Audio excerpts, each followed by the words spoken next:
turn this mother loose. Don't call me. Having a hard time.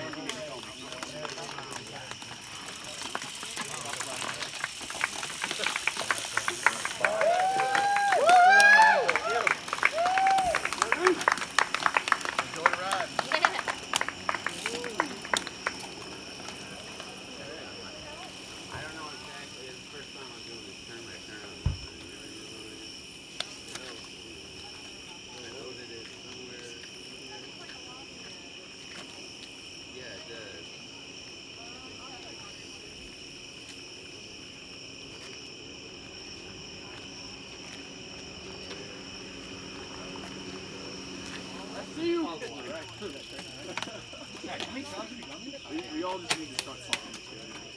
Are you gonna start chatting them up first? Hey, I'm trying to start interviewing people.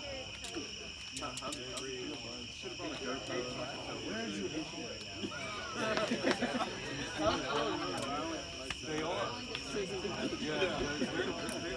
I'm done. I'm done in like 4 hours. You want me to try to turn my light off? Yes, we did.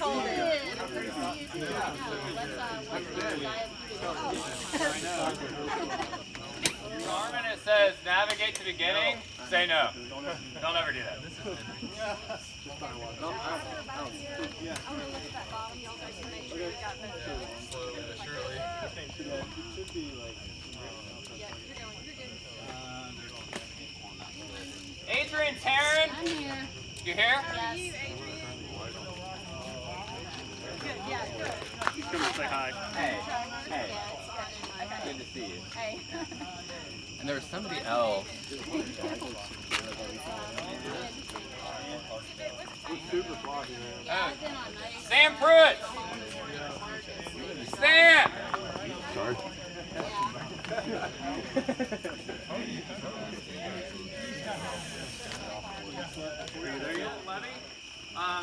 So I put the Delta Epic together starting in 2016, started scouting routes, really to learn more about like the history of the Delta. So a lot of the towns and the places that you go through are kind of, historical markers in the Delta. The first year we had 10 people show up.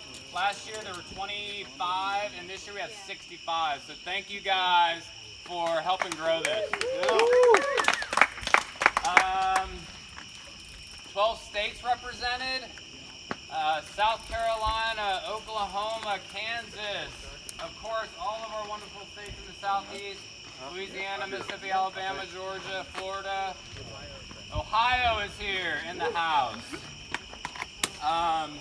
The shirts that you ordered did not get here. They get here on Monday. We'll get them mailed out or delivered to you guys next week. Spot trackers. I think I turned most, worked with everybody, turned most of them on. You hit the power button on the side, one light starts blinking, and then you hit the foot button, and you should have one of those lights in the middle on the bottom start blinking. So if you can't see your spot tracker right this second, find a buddy. Check each other's spot trackers, make sure you have that power and that little boot button flashing while we're talking. Everybody should have blinkies on their bike. We'll be on open roads. It's not a closed course. The course is not marked. The course is marked on your GPS. Everybody has GPS file loaded? Yep. Awesome. What is GPS? When we roll out of here, we'll be on some rolling pavement for a while. We'll hit gravel, and then there will be a pretty steep descent, sort of like out of the hill country down into the Delta. Be very careful on that descent. It is loose, and there are big ruts at the bottom. So if you're in a big group hauling ass, check up when you go down that descent, or you will most definitely eat shit.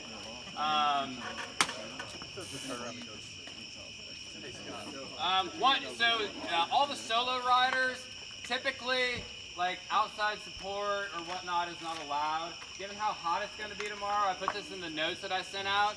If you guys see a relay team on course, at one of the transition locations or something like that, and you're in need of water, a snack, air conditioning, feel free to do that, given how hot it's going to be tomorrow. Thank you to my wife for helping put this together. Where's Wendy at? She's somewhere. I'm back here. She's back there. Working on Jack. Yep. And it is Kevin's birthday. I'm sorry. Happy birthday, Kevin. There will be cookie cake somewhere along route, like hidden in secret places. Does anybody have any questions? Yeah. Real deal.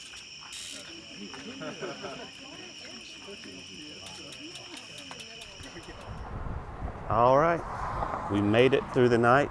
We are in Indianola, Mississippi, the birthplace of B.B. King. And we found a cool little pizza spot called Lost Pizza Company. So we're gonna go in and check it out. Looks pretty good.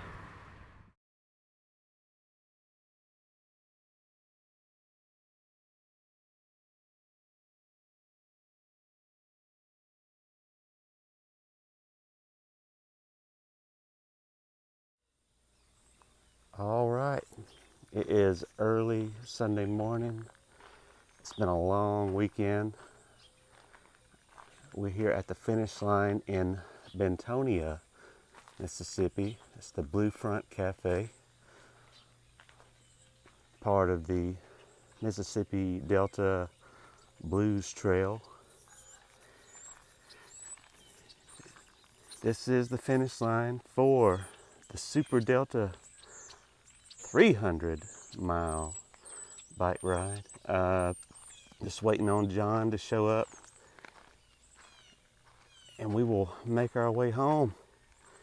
This will be the first completion of the race for him. It's mighty impressive, I gotta tell you. Some of the stuff that you see some of these riders go through, you really puts a perspective on things. There we go.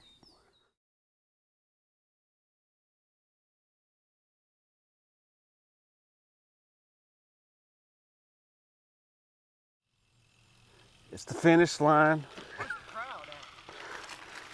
Got 2 beers. Well, I wish I did. There was no place open. I'm thanking everybody. All right, There it's it working. is. So, hopefully you enjoyed what you just saw.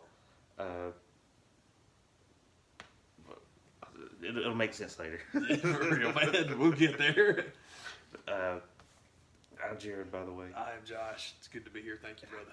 Recorded a little bit of the.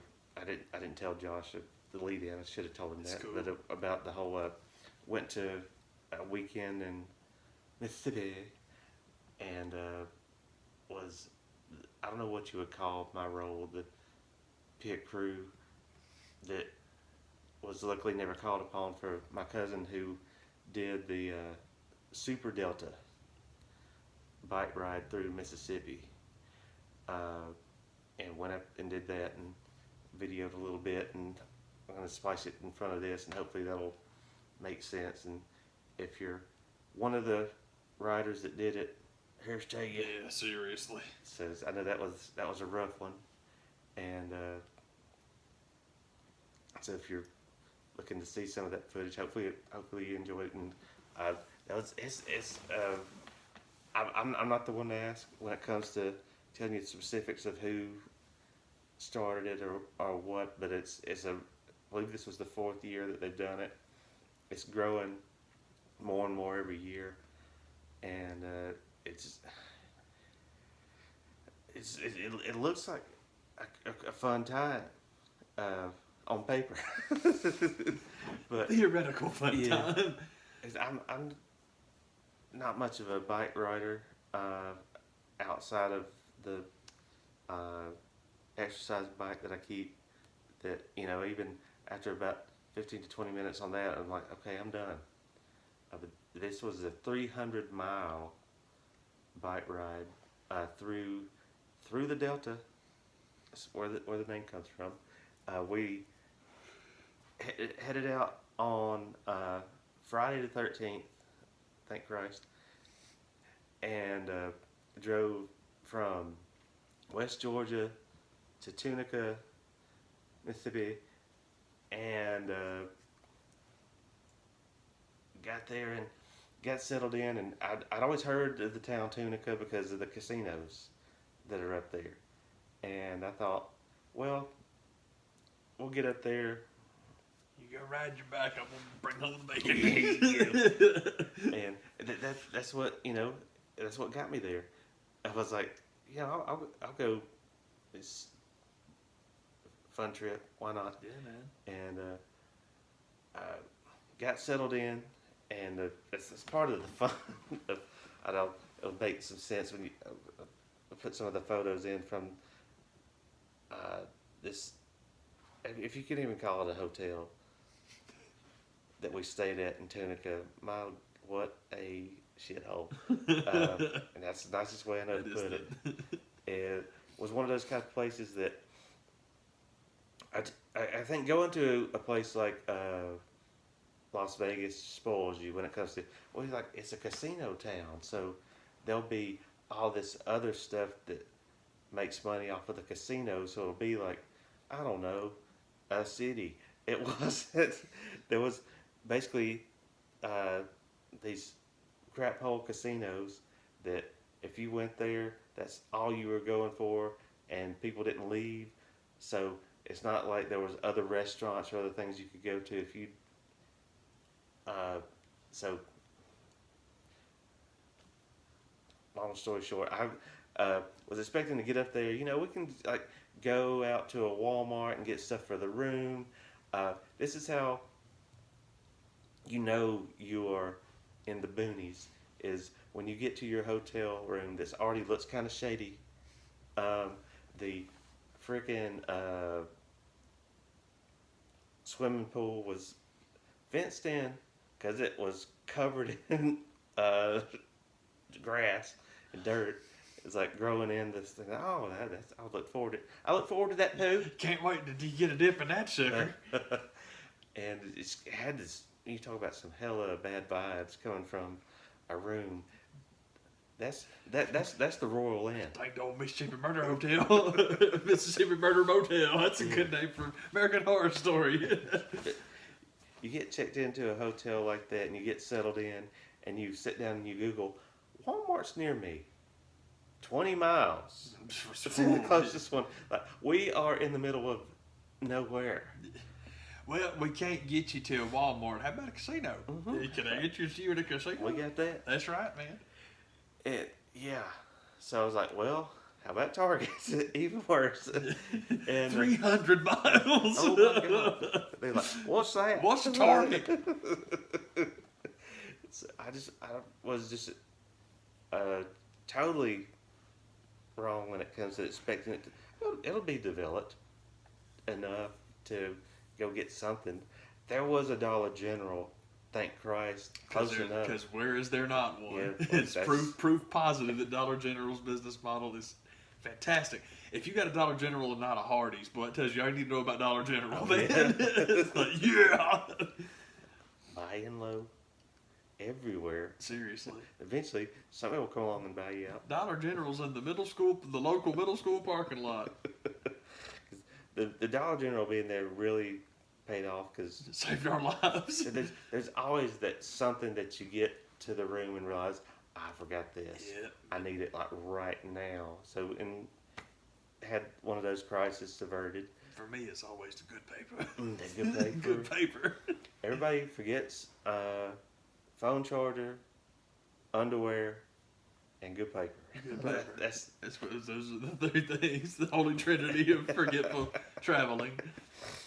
So, and there was just getting into Tunica and the Mississippi section we was in. There was just like acres and acres and acres and miles of some type of farmland. And it was kind of part of the funny part. Like some of the stuff, like I can't even tell what they're growing. It looked kind of like corn for a few miles. Then you would see what was definitely cotton. And then you'd see what looks kind of like it could be sugar cane. It looks like corn, just not quite as tall.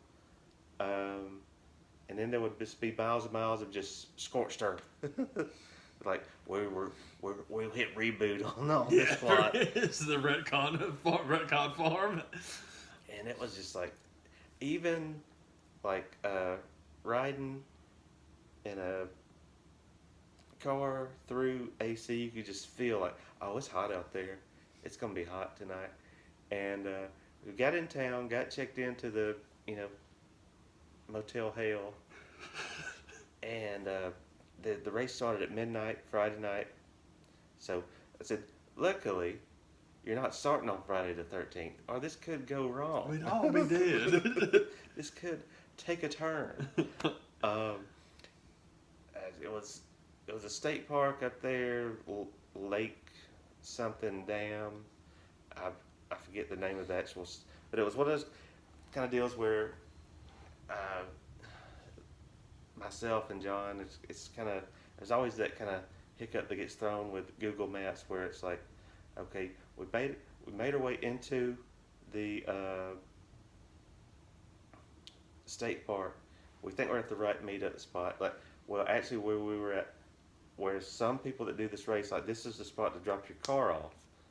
If you're looking for the start-finish line, it's like further up this hill. So it's kind of like, okay, because I was following the roads good to find my way out of here, because that's my other role, is like, I'm to drive the car to the next town, and it's a car I'm not familiar with driving in the pitch black dark.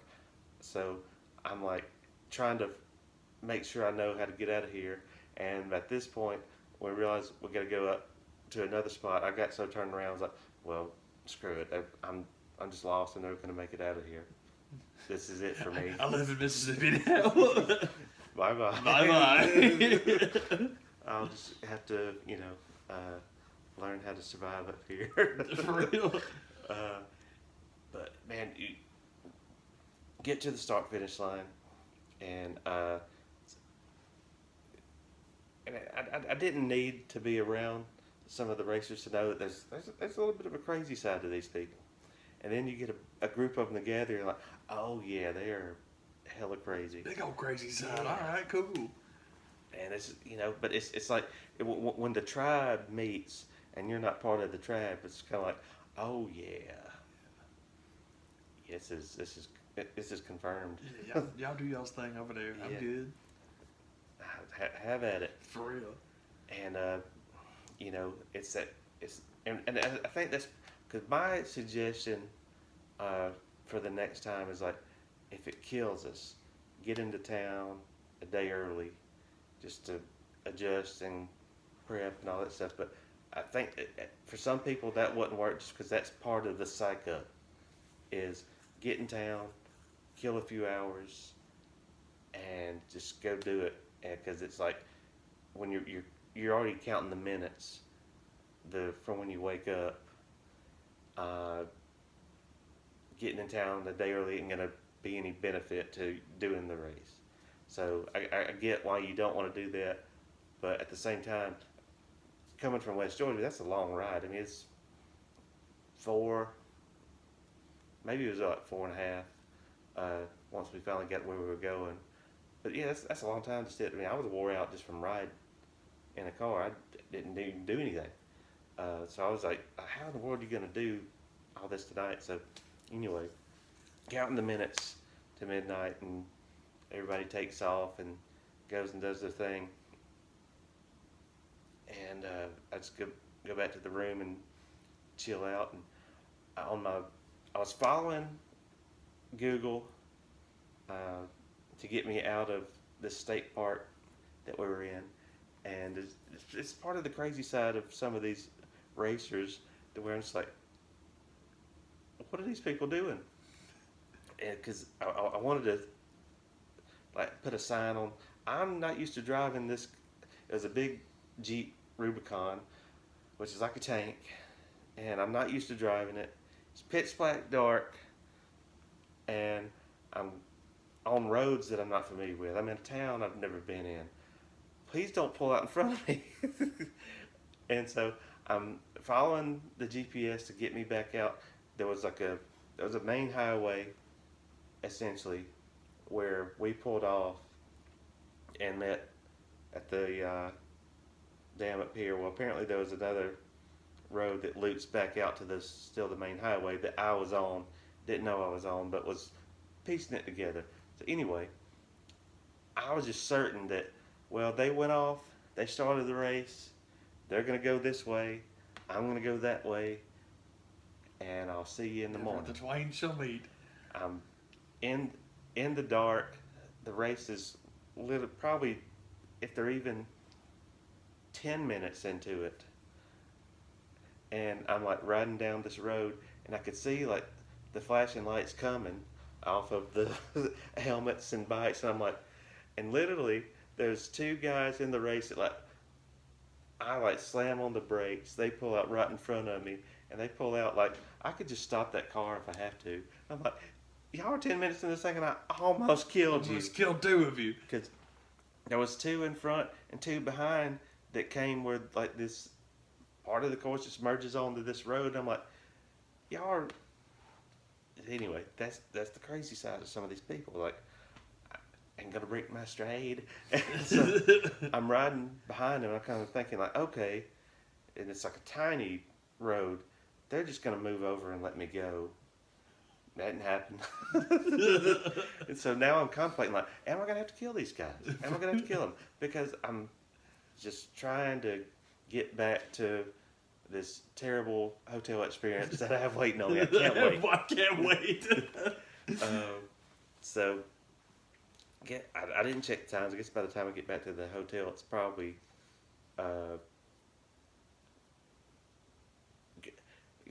chilled at the start finish line for a minute, and got on the road and got back over there. It's going on 1 o'clock. Got to be by that point, and right at 1. So my idea of going to the casino and just being this high roller and just living it up, raking in all this free. Yeah, Man, it's like, man, let's do that in the morning. So yeah. I do like the town where nothing's ever open, but you can go to the casino at 6 in the morning. I have no doubt. That crossed my mind. Yeah, totally. I don't know what this is before I realized the situation we were in with dealing with everything else. Yeah. I just kind of thought, well, are the casinos 24 hours here the way they are virtually Everywhere else? place in the world? I can't bank on that. Yeah. Sure enough, they were, but nothing else is. So, cause my original plan was like, John's gonna go off and do his thing. I'm gonna go to the casino and just be able to retire the next morning, and everything will be good. And got up the next morning. This is just further cements just how terrible this hotel was. I'm gonna shower off. Every hotel shower has to make like the most complicated ass shower spigot turner on thing imaginable. None of them are ever the same. And get the water going, get the hot water going. But there's always that little thing down at the nozzle that turns the shower head on. And I look down, it ain't there. So I'm thinking, oh, there's just some type of way I'm supposed to turn this, handle to get it to come on. And I'm yanking and twisting and doing everything. Nothing's happening. I'll make you work, my guy. So I finally just came to terms with the fact that I'm going to have to take the first bath I've taken since I was about 10. And so I'm like, plug, bloop. Can dig it. Mississippi bath time. Get on time. Yeah, for real, man. So I was like, oh my God, it just can't get any better. Well, you've set the bar awful high on day one. And so from there, it's like, I still got time to kill before I meet John in Indianola, the next town down.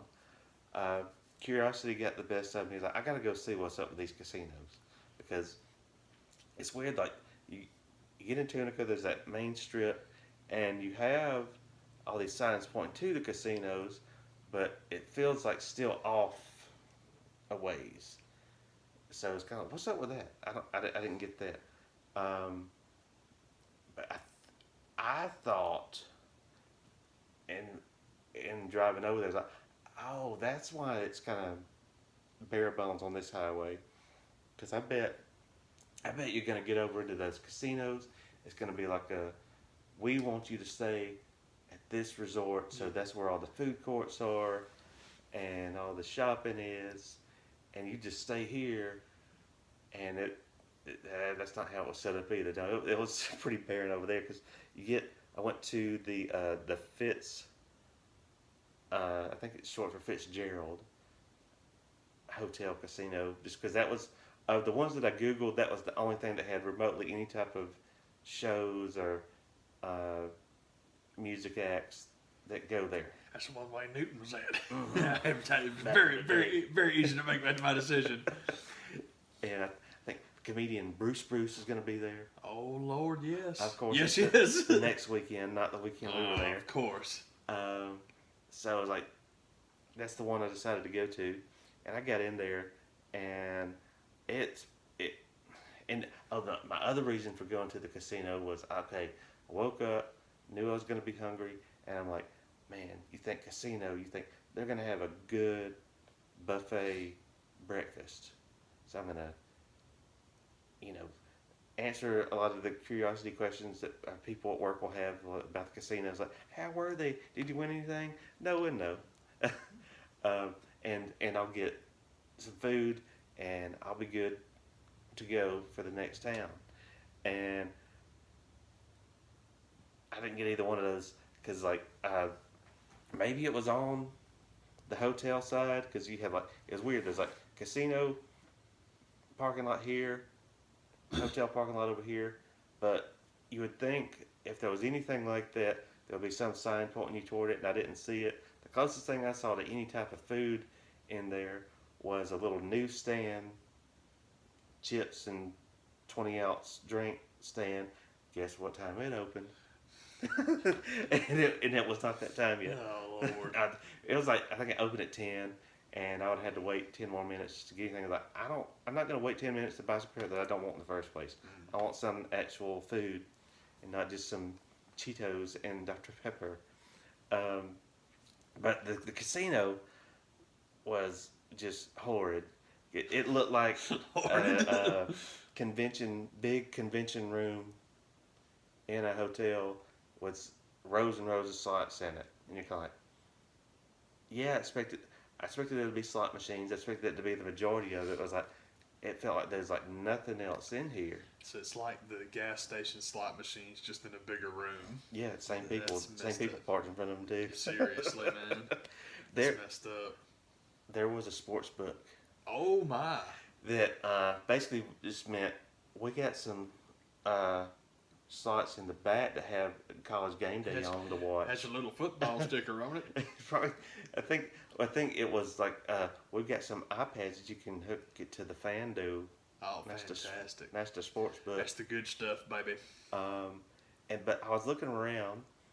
They had the little box over here to cash out or change big bills or whatever, and I'm thinking, is this all there is just slot machines? Not only are these only slot machines, there's penny and quarters are it. I'm like, even if you win, you ain't gonna win anything. And there was a little roped off area, the roped off high stakes area. Yes. For the dollar play. I was just gonna say that's the one that have paper money slots on them for ones and maybe fives. Hold on now. Be careful now. It's just tuna cut. Don't get too excited. Calm down, Roosevelt. Yes, yeah, for real. I'm walking around in there, and it's one of those kind of deals. Just crap, you're here. You might as well sit down and play something. And I stick, and I intentionally did not get any cash before I went up there, because when I get into the casino and I get in rooms like that, if I have cash in my wallet, the temptation for me is too great. I'm going to sit down and play. that's something you need to know about me. That's me, the comic book show. Whatever cash I have, I'm not coming out with it. I totally understand. And so I stick my card into the ATM, just see how much it is to get some cash out. $6. Yes. And I'm like, so you're starting off that much in the hole. You've already lost on the ATM machine. And I fully expected the ATM fee to be expensive, but I'm thinking $4. That's literally, and I won't get into too much detail on this because you already know the story, but that's literally what happened to me with the U.S. Open final. Or I shouldn't say U.S. Open, we just had the tennis tournament. But Atlanta United just played the U.S. Open Cup final. And that was my whole thing, is because ESPN is Shanghai that entire tournament, and it ain't on the radio, it ain't on TV, it's nothing. Yeah. It was nowhere. So, well, this will be a fun game to go to. And I look up tickets. The tickets were okay. They were at $24. I'm like, that's totally fair. And you're doing Ticketmaster. There's going to be servicing, processing fees. I get it.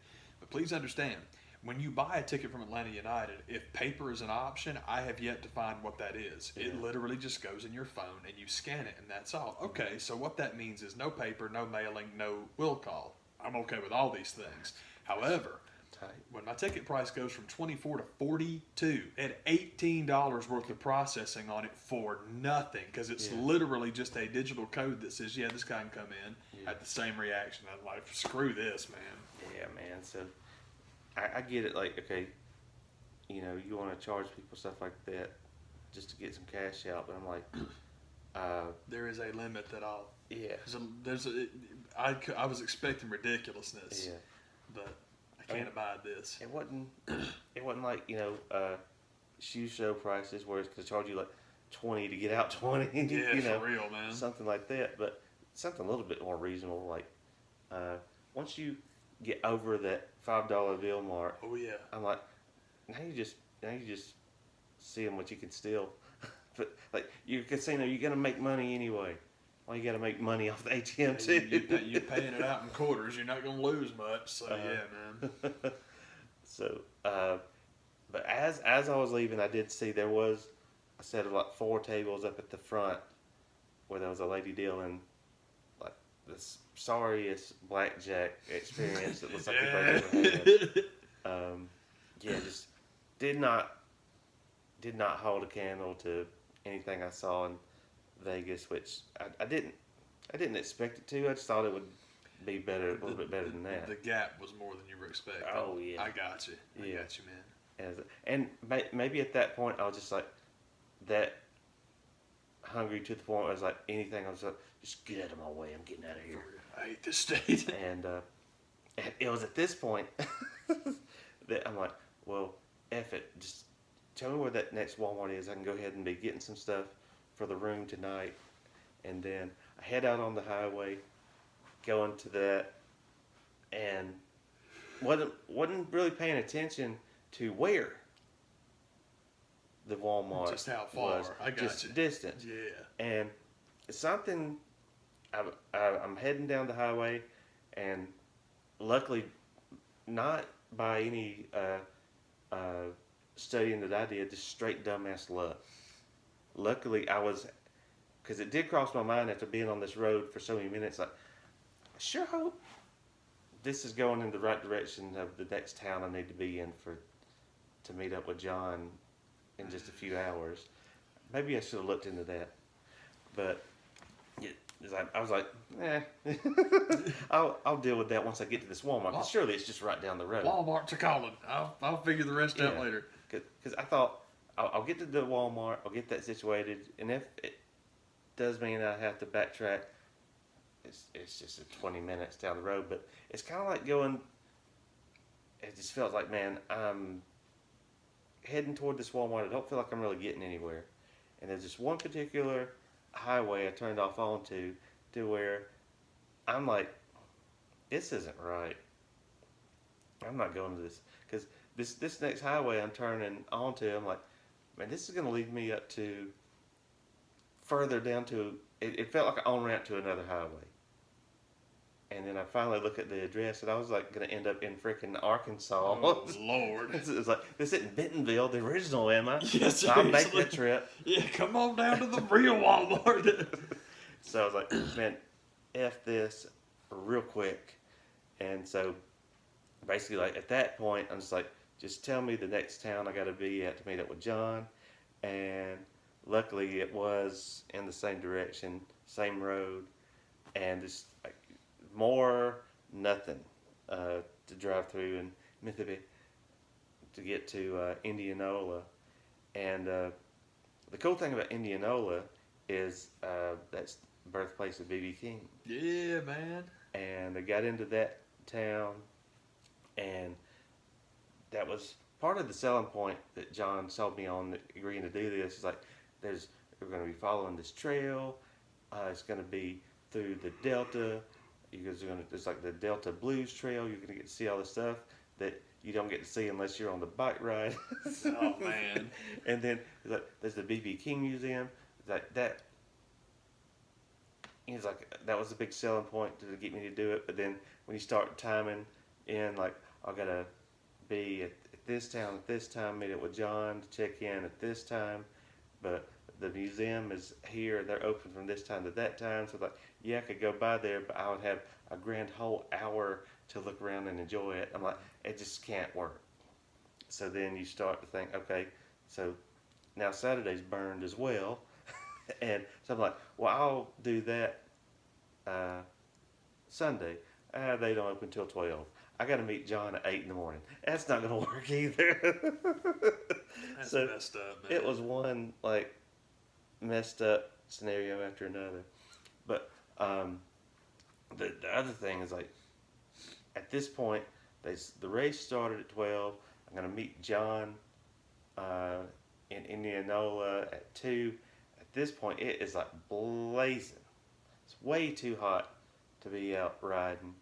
And the plan was meet at the hotel, check in, food, shower off, maybe then food. We'll work out the order depending on how I feel. We knew there was a Dollar General, imagine that, and Pizza Hut in that town. So that was the plan, is get some Pizza Hut, get some whatever we need from the Dollar General, get in the room, get cold, hit repeat. And I got into town, to kind of get the lay of the land and see where everything was, and just almost walking distance from the hotel in a decent time of day, but as hot as it was, it wasn't really walking distance. But there was a pizza place there that I was like, man, this place looks so good. This has got to be better than anything. You can get Pizza Hut any old time. You can get Domino's, Little Caesars, whatever you prefer, anywhere. This was a place I was like, I had never seen this before. It's called the T-shirts that they have in the place.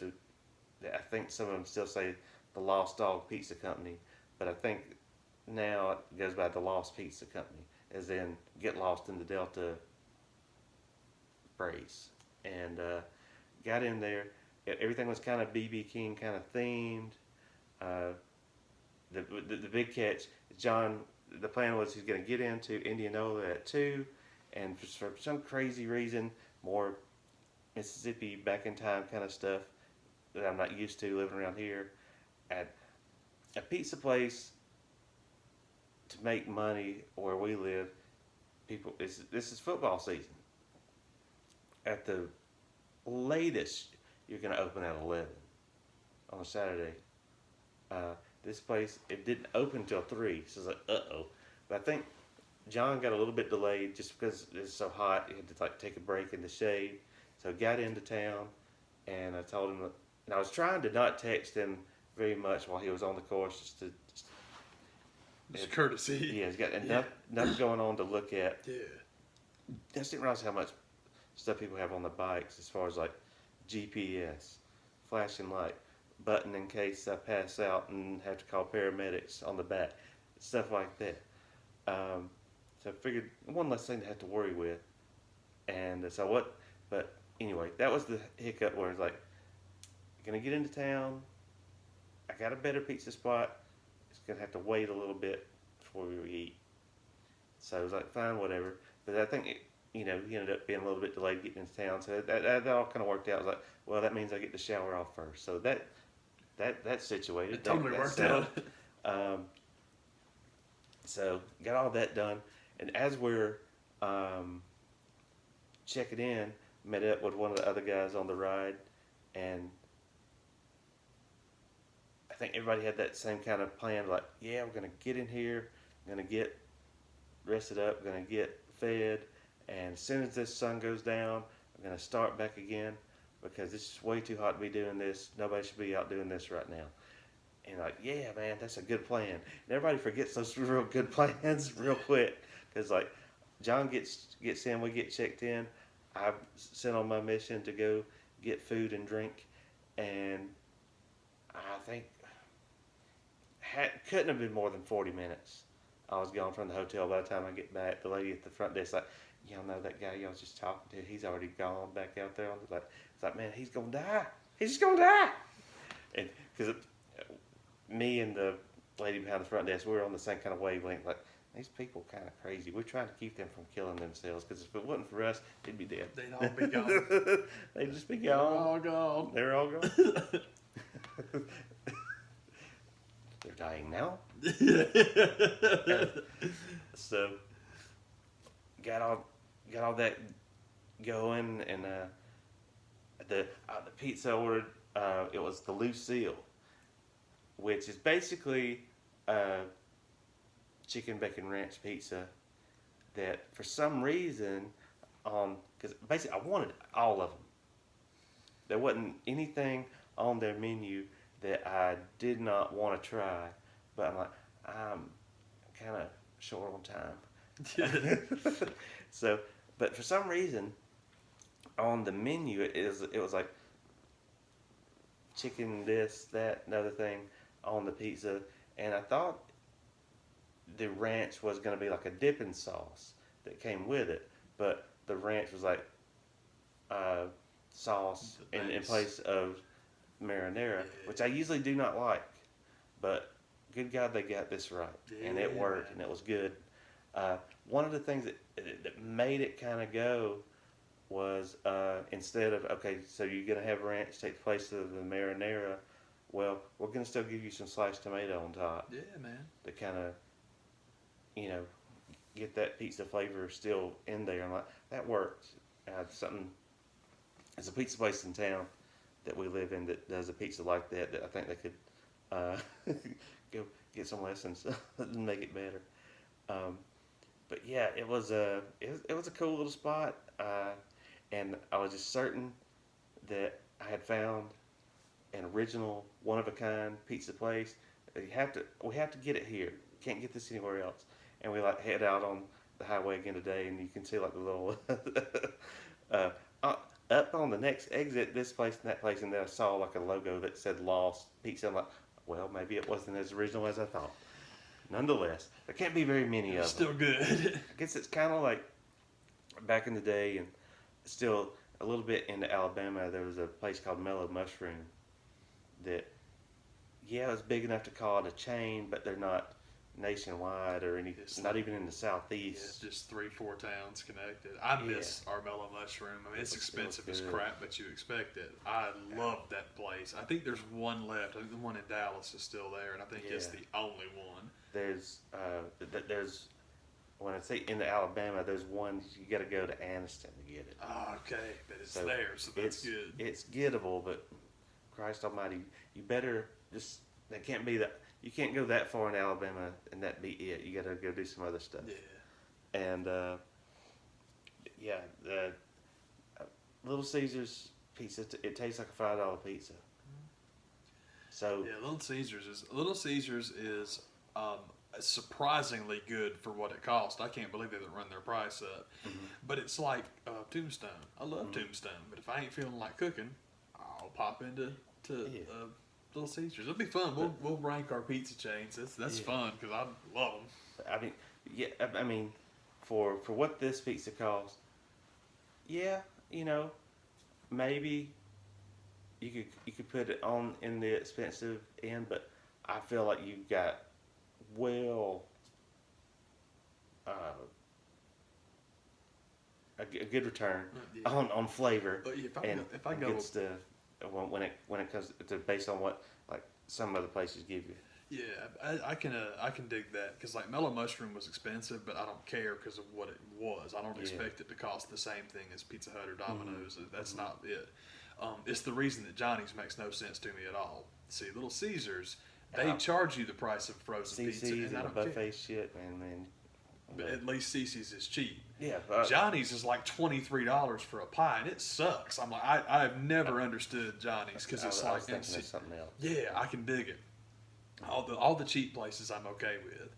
Johnny's makes no sense because Johnny's cost you what Mellow Mushroom does. And it's nowhere near as good. Yeah. And what's the others? One in I want to say Marietta.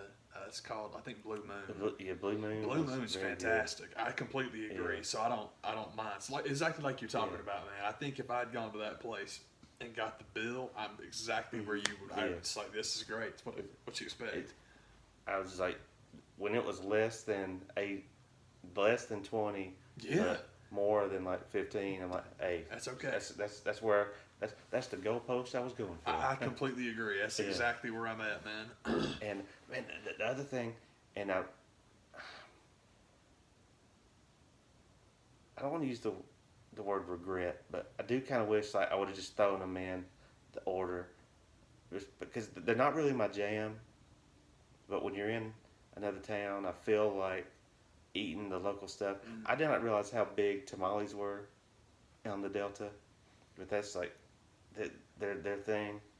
And they didn't have them on the menu, because if I'd seen them on the menu, I would have remembered to say, "Hey, give me some of those." They had them on the door when I walked in, and the door was like a grand whole 2 steps away. But that's all it took. Once I got to looking at the other pizzas and making that choice, I forget all about the, "Hey, we got tamales too," on the door.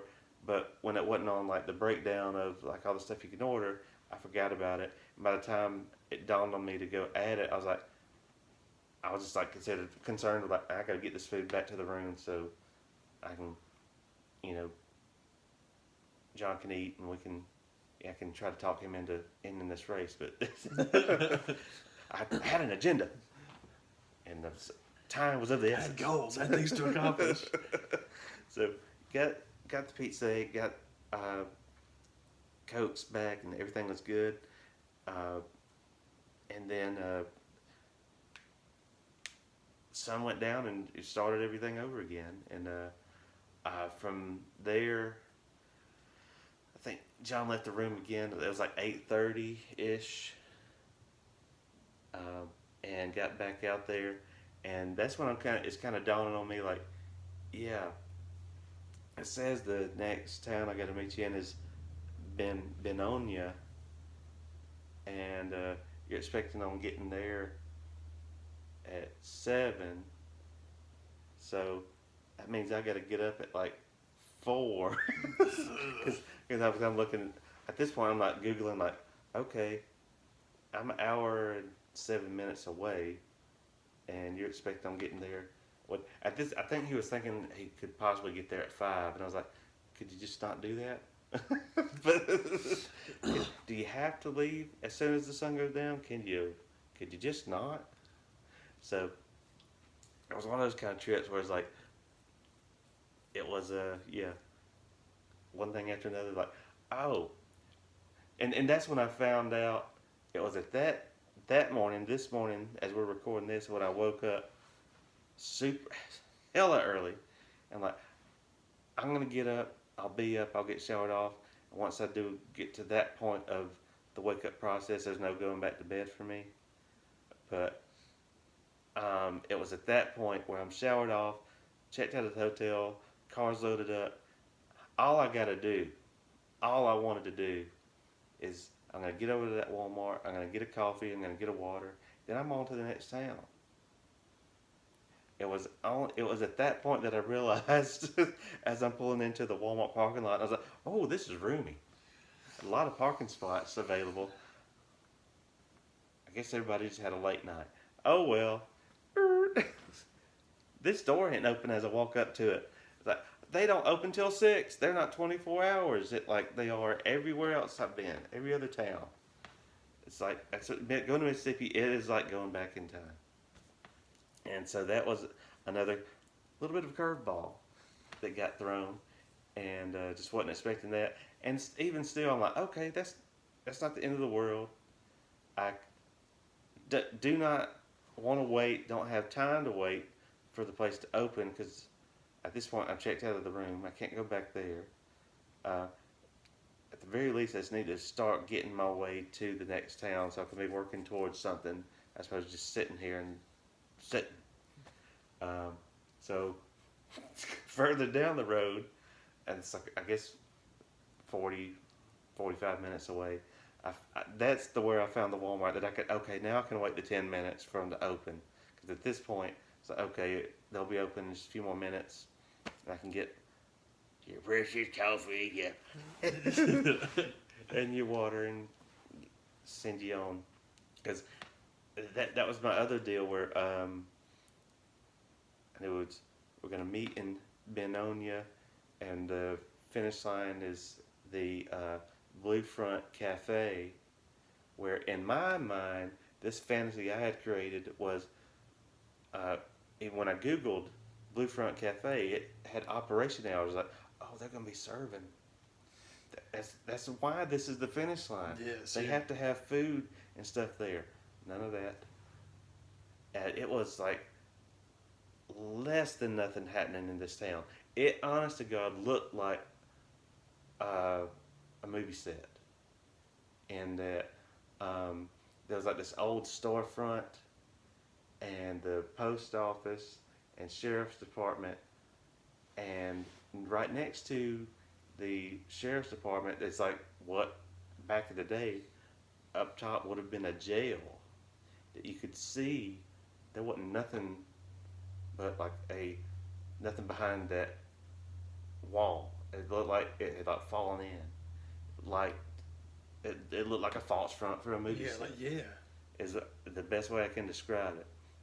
So I was just certain that there was just going to be ticker tape parade banners going off and everybody welcoming all these riders in from the race, and sit down and, eat and be merry, which there was very little of.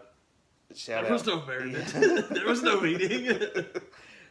To his credit, the dude that organized the race was chilling out and making sure that everybody finished in like a van that he had there, and had like a cooler of some Cokes and Sweetwaters going, and a sandwich tray that had been picked through the shit and that.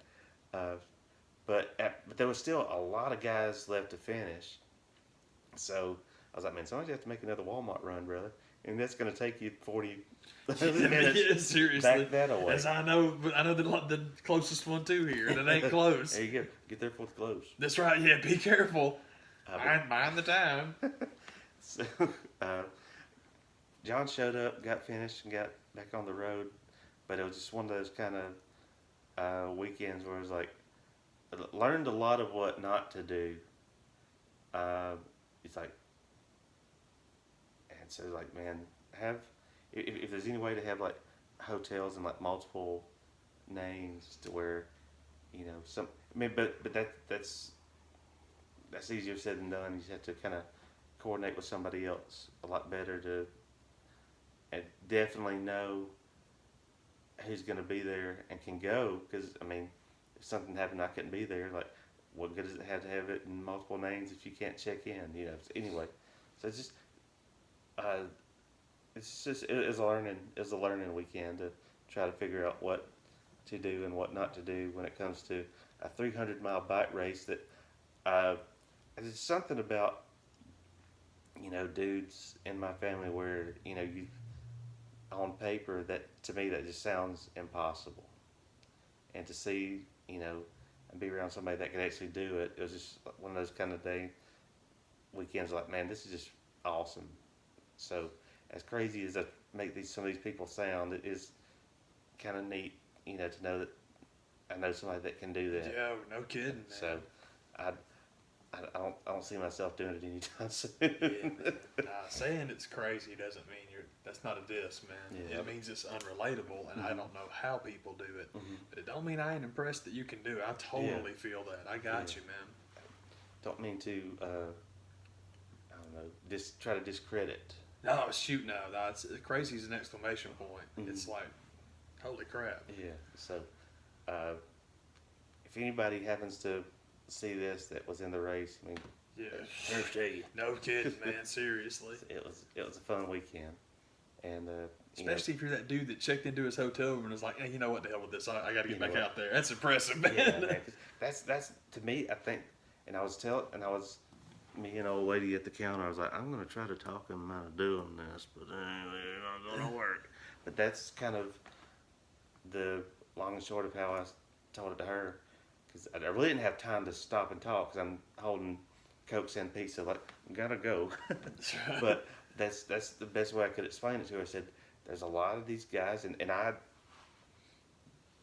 for the most part, can understand that mindset of like, I've got to get back out there. I've got to keep going. And I think that was part of what John was concerned with, is like, I can't sit here too long. 'Cause if I sit here too long, it's a lot harder to start back. And to sit down and I think sleep for 2.5, if it was even 2 hours, that was such a restful 2 hours. You feel rested to the point where I can get back out there and do it. And this at this point, Indianola, you're 178 miles in. If you've done 178 of the 300, it's kind of like, I gotta at least try to finish, even if it does mean that I have to scratch or get picked up. I'm too close to not try. Yeah, man. Is kind of his mindset. But yeah, old dude, that did kind of get back out there. I was like, man, just wait a little bit longer, Yeah, seriously. Just give it a little bit more of a break. Nah, I'm good. I literally stopped here to shower. That's it. Yeah. All right, man. That's Jesus. Yeah, do it, man. That's you. Yeah, man, that's the other deal. Is like, man, some of these roads that they were going down is like, you just don't realize just how dirty these bikes get, how nasty these people get, because you're going through these levee roads back in the Delta, and you're not on it. You're not just going down paved roads every stretch of the course, and that is not how it is. And that was part of the fun of like going. I was trying to get how it works from John about how like you're looking at a GPS, and even on a car, it can mess you up. I imagine it'd be even worse with something that more meticulous and small. Yeah, man. Like, man, how if you make a wrong turn, I mean, how does it let you know? I mean, does it like, and he was trying to explain it, but like most stuff that John tries to explain to me, like, oh, okay, still don't know. I can dig that totally. But that was another thing that I saw happen. More of going to this other road, looped and back out to the other highway. I see a dude. I see the pack turn off on this one road, and I see the one guy keep on going straight. I'm like, man, you're gonna have a long race. Yeah, man. You're already getting off the beaten path. And he realized what he did, but he gets, and I think part of it's like, man, you're going that fast. I can't just like turn on a dime. I got to slow down before I can turn around and backtrack. As I guess what I was seeing happening, but I was like, man, hey, dummy. Come on this way. Oh, man.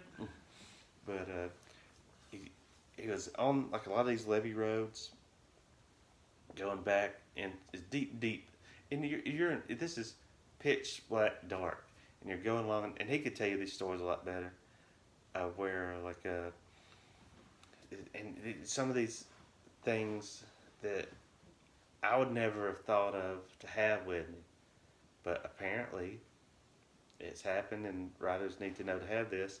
Where and another thing, I mean, especially when you're in a state like Mississippi, guess what?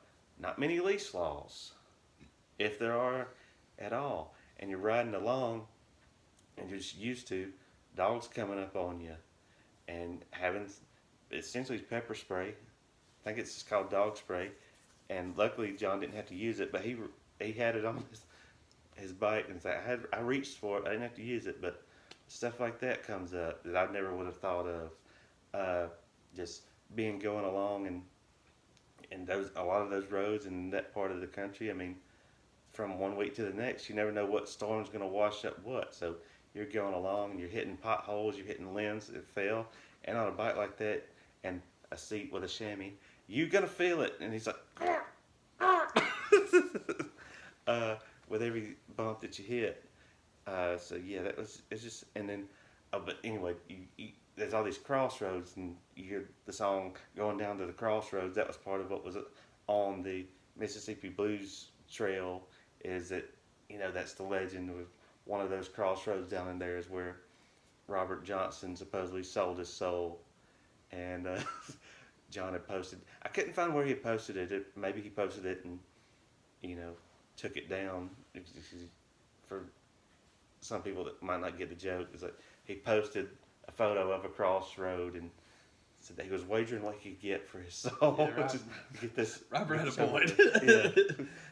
He was onto something. Yeah, man. And so it was a fun weekend. What I'm getting at. And, Awesome, man.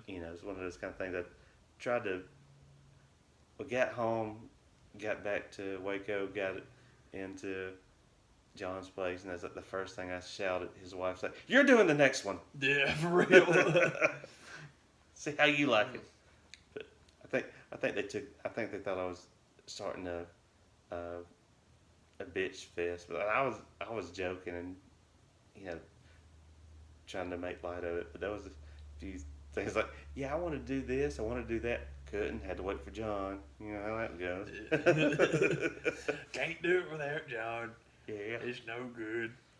but it's the little things that you think of, like, yeah, man, I thought, man, I need to get into this next town, go to the Walmart. It was actually open, and I can like have the room stocked with like Cokes and water or whatever else. Have the AC already on, but I had to wait for him to get there before I could check in. So it was one of those kind of deals. Like, man, maybe next time if you can give another name or just have me pay for it, and so I can sign in. Just little things to think about, because everybody does it their own way. Where some of these racers, I'm like, how are you doing this? Well, what are you guys doing? Who's picking who up? And there was some relay teams that did it. So I'm like, okay, y'all seem like cheaters, but whatever. So everybody has their own way of doing it. So you have to kind of patchwork and make sense of it, however you get it done. As best you can. Yeah, man. See, I thought I would get this story done in like 10 minutes. Oh, that's all good, man. Went on a little bit longer than I thought I would. I get kind of long-winded, and I think I'm been up for far too long today. Oh, I can dig it, man. Is there anything else going on? Man, not that I know of. Yeah. I haven't been up to much of anything, man. Yeah. My sleep is insane. I've got it all jacked up again, so True. haven't done much of anything. We talked about earlier.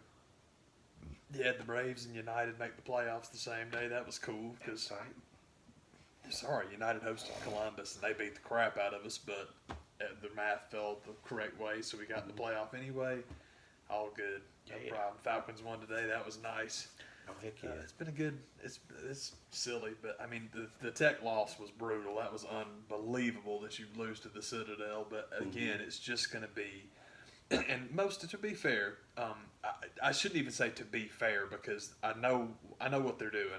I've long said that when ESPN gets in bed with the ACC, which they 100% are now, you can watch. Just wait till you see how long it is before Georgia Tech is a focal thing. Simply because the Atlanta television market represents more people than the entire Southeastern Conference put together. I mean, these are not big towns. Nashville's the biggest one, and that's Vanderbilt. Yeah. That's a private school. It's very, very little. So if you want a TV market, it's Atlanta. There's a reason they have 9 games in the freaking Arthur Dome every year. So they got their boy. I don't know. It's messed up. It's more of that same thing that we've talked about before, where I'm like, I hope Tech does great, but as far as T-shirts and victory laps and stuff like that, you'll just, no matter what they do, I'm never going to be convinced that it's real. So I hope they do well because I love the guys and I like the kids, but I don't have any particular. Yeah, that was great. You know, you don't get to do that. And so you really shouldn't do it when they lose either. But, man, the offense is just going to be really difficult for him for a little while. And ESPN gives him a break on that, but it's because he's in the sacred circle now. Because I've seen them kill guys for way less than this. But it's true because the offensive talent that's there is Paul Johnson offensive talent, and you just don't have a ton of versatility with guys brought in to do that one thing. Yeah. So scoring 21 against the Citadel, 21 might be all we can expect against anybody, but it's just such a bummer to lose to those guys, man. But it's all good. You get past it, and it's cool. And that's a lot better now. Thank goodness we won the South Florida games. You didn't want to be 0-3. So they got one. But other than that, I hate to focus on the one thing that was bad, man. The rest of the weekend's been really cool. The best thing that happened to me, this is so stupid, but my favorite sports thing. I'm glad these guys made the playoffs. Love that the Braves made the playoffs. And Acuna is going to get to 40-40, isn't he? Yeah, I think he's at 38-37 right now. I think those are the numbers, but it's like, my goodness, man, that is just crazy. He's 21 years old. He's going to go 40-40. I'm like, dadgum, dude. But my favorite thing that happened all weekend as far as sports is concerned is I don't know what I was doing. I was out for some reason. I never leave my house unless I come up here and do the show. But I was out for some freaking reason. I'm driving around with the sorry sports talk radio junk on, and it's during one of their 10,000 commercial breaks, which worked out good this time because it's like, hey, Hawks fans, season tips off in less than a month. And I just reached over and turned the radio off. I'm like, I'm not going to hear anything else on this that makes me happier than that statement. It is because it's so United. It's very exciting. I love them. The Braves are playing great. That's always good. I was telling Jared the Falcons are strange because I don't really follow them and it's not really my thing. But I am happy for them when they win. That was real cool today. So all that's good. But man, I am so blindingly excited about basketball anyway, but the Hawks specifically. God, I can't wait. So it had not occurred to me that it was that close. I don't know why. I should be able to look at a calendar and put it together, but just hearing it out loud, I'm like, let's do it. It's going to be great. Yeah. One of the sports-related things that kind of did happen with the trip, John and me were riding up, and there was some ESPN, I think it was the ESPN satellite channel, where there was the story broke on Twitter Friday where the University of Alabama or whoever it was tweeted out I think the SEC, the Southeastern Conference tweeted out like, if you want to watch this game, you got DirecTV, then screw you. But these guys, which I think was just like scare tactic kind of tweeting to get. But these guys that were talking about it on the radio sounded like they were 9,000 years old. Where like, you got to download an app. What do you got to do? Like knowing that, because the Southeastern Conference tweeted out, you're not going to be able to watch these games if you have this provider, and then you're going to see it on these local networks, but not these, and all the ones that you're not going to see it on. It was like San Francisco. Like San Francisco don't give a shit about the Mississippi State Bulldogs. Yeah, game. It's true, man. And towns like that. It was all West Coast stuff, and like. They don't care. Yeah, the decision was made for a very particular reason. That's just silly, but it's just an opportunity to do another commercial for ESPN Plus. Yep. And it's like that's long and short of it. That's it. That's all they're trying to do. Because like I said, man, for Major League Soccer, man, unless it's Saturday or Sunday, they run literally every game, but it's all on the app. Everything's on the app, which would be okay if they would do like. If you're paying your damn cable bill, and I guess it's because HBO is an add-on, it's a la carte kind of thing, but if you pay your HBO bill, I know that there's like tiers to their service, which is what it should be, but baseline does not cost you anything. Yeah. ESPN wants $5 a month, and that's not bad, but it's like, I'm already paying the cable bill though. It just seems like really chintzy, especially with how much stuff they put on there. Same thing with the U.S. Open. It's like, I would love to watch that, but it's like, I'm not giving you anything, including my credit card number to get my free trial. I just literally let it upload live and watched it that way, which United won, by the way, I'm happy to say. Yeah. But it's just, it just makes me nuts. That whole thing makes me angry. But the other problem that I have with it is I don't like watching Atlanta United on ESPN anyway. I don't like watching anything on ESPN because there's always an agenda and they just suck. I don't like it. And I'm okay when that agenda is my local guys, but it's because it's local guys. When Fox Sports Southeast covers Atlanta United, the announcers, they're not good, but at least they work specifically for the team. The way to do United, though, man, I told the man, I will tell you guys now, this is the best way to do it. And there's a delay because there's always a delay. The Janet Jackson delay. But if you go, you can pull up on the app if 92.9 is running the game, which is most of them. It ain't all of them, but it's most of them. You can use the app to listen to the radio. It's all good. Sorry. The Spanish language channel in town, La Mayor, I think is what it's called. It's always on. You can always listen to that sucker through the app. So, man, if you can get your timing right, and just pause it. I believe it's 15. I think 15's the best luck I've had, man. Where you turn your junk on, and the radio's quicker, so that's the one you got to stop. Because if your radio's here, then your picture's here. What you want to do is this. Here's that. Take your live audio and pause it. Count to 15, and then hit start on the radio again, and it's a lot closer. But when you see like a foul or a save or anything, you'll know, because if they don't react to it, okay, just try again. But you'll get there. Eventually you can line it up. But man, if you can watch Atlanta United with a Spanish language broadcast, it is the best. And I don't speak any Spanish whatsoever, but it doesn't matter. It's just a tone thing. And the reason I was telling the man I like it so much better is because you have two schools of thought on soccer announcing in America. One, scream goal, because then it'll be exciting like it is in Mexico. That's not what makes it exciting.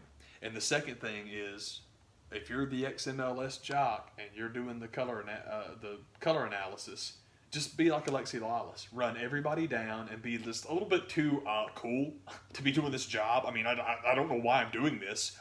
They've given me the job, but these guys are they couldn't play in my era.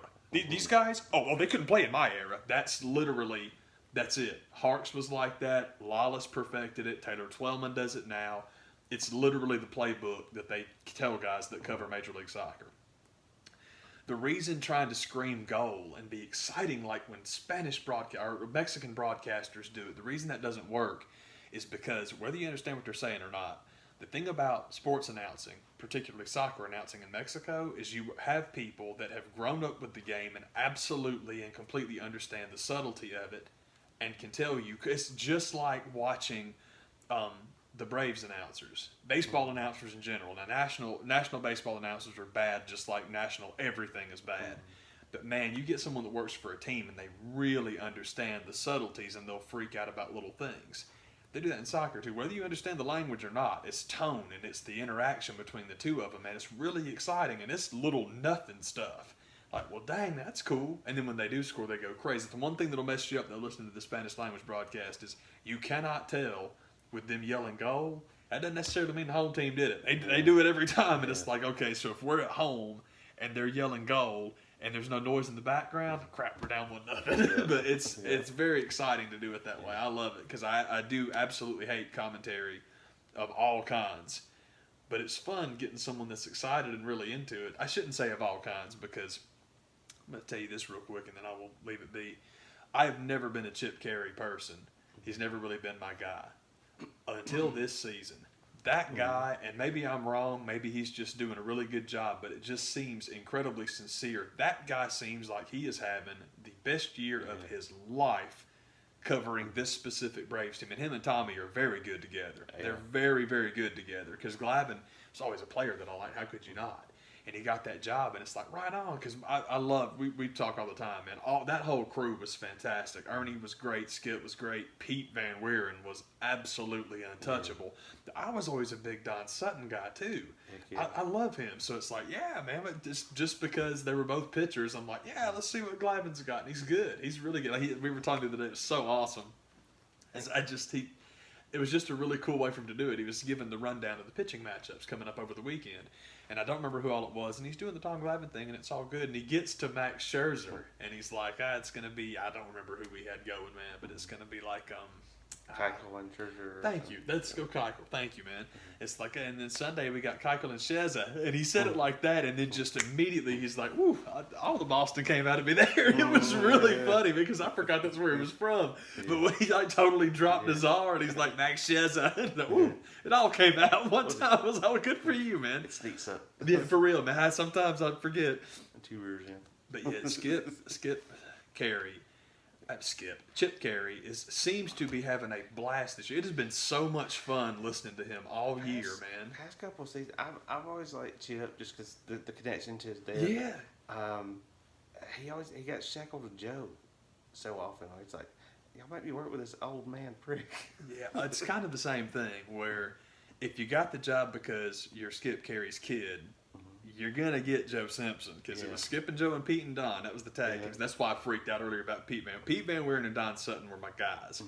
And I liked Joe, but Joe just kind of hit a point and it seemed like he was ready to retire. And so when they replaced him with Tommy, it's like, all right then, I'm totally with you. And then it's neat. Like the whole crew is actually quite interesting because I love Brian Jordan anyway. Brian can do no wrong. That's my guy. Jerome Jurinovich is the man because he's got the best name in sports in Atlanta. I love that. And you're right. He's awesome. And he also hangs out with the Stinger at the Hawks games. And that's when they go to the concourse and it's Jerome and the Stinger. I'm like, I love those guys. Yeah. But one of the people on the Braves broadcast I am most impressed with is, I think it's Wingert. Kelsey Wingert, I think is her name. Because it's Fox. It's a local broadcast, so it's going to be a blonde sorority girl. That's the rules. That's how it works. That's how it works. Yeah. But Kelsey Wingert is 1,000% proof that they ain't all created equal because you can, within the context that Fox is going to hire, you can find people that are really good and love the job. And man, she's good. She's really good. She's always the one that's in the dugout doing the report. And every time Kelsey Wingert's in the dugout doing a report, somebody sitting in the dugout behind her is going to give you one of these. Because they know they're on camera, and they just all look over and start spitting seeds. Or it's awesome, but like, okay, that's cool. Every time that red light goes on, somebody is going to ape to it. I'll get in trouble if I flip the camera off, but you can't stop me from making faces and spitting. That's right. Along my business. Along in my profession.